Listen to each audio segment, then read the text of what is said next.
He relied on his handsome face and noble persona to specifically seduce wealthy heiresses and rich widows, eventually becoming the legal heir to their vast fortunes. Afterward, he would lure them into his old castle and force them to their deaths. In the end, the women would still believe it was all a love story. My name is Edith. Since my mother passed away, I've been able to see ghosts. Every night, my mother would remind me of one thing.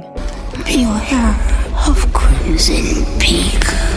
When I grew up, I wanted to become a writer. But because of my gender, publishers kept rejecting me. Thomas came to my home to promote his invention, but he really liked my novel. Even though my father disapproved of his invention, I was quite fond of him. The day I met Thomas, my mother's ghost was particularly agitated and warned me to be cautious of Crimson Peak. At a party, Thomas invited me to dance. Watching his graceful movements and the way he looked at me, I completely fell for him. What puzzled me was that his sister Lucille seemed to despise me. Just as Thomas was about to propose, my father suddenly called him away. The other day, my daughter asked me why I didn't like you. Honestly, at the time I had no good answer, but now I do. That document there gave me my answer. That's the first honest reaction I've seen from you. After the dinner, Thomas said some cold-hearted things and even belittled my novels. You're nothing but a spoiled child.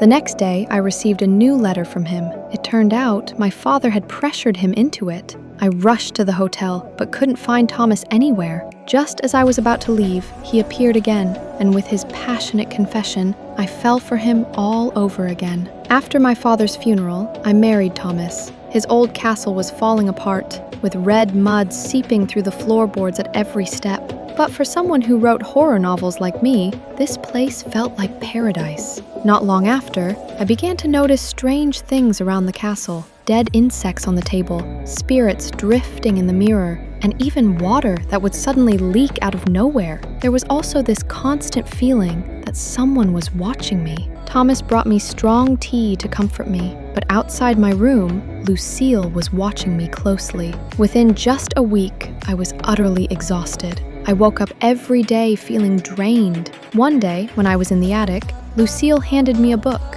Oh, this can't shock you, now that Thomas and you...